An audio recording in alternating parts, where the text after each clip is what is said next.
Basic Rigging Principles by E-System Training Solutions. The topics covered in this course include the proper selection and usage of knots, synthetic rope material and design, wire rope, synthetic slings, hardware, blocks, and rigging practices.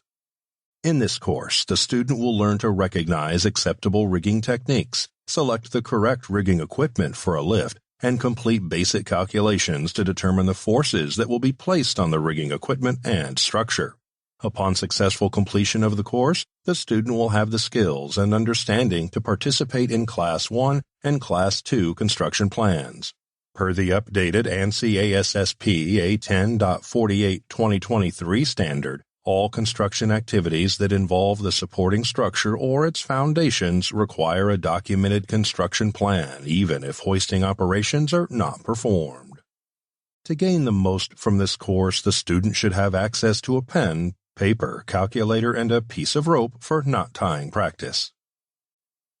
Working terms for rigging.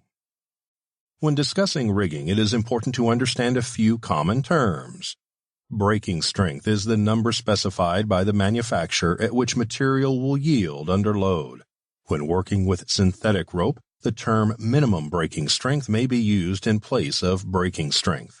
Working load limit, WLL, is the total weight or gross load that can be lifted using a specific material or component when the factor of safety is included. While it is an old term, safe working load, SWL, may be used to describe this same number. Factor of safety is a number specified by the manufacturer or by industry standards that decreases the capacity of a material or component used in rigging by an appropriate factor. In layman's terms, this number is used to create a margin of safety or a margin for error. If both breaking strength and the factor of safety are known, you can easily calculate the working load limit.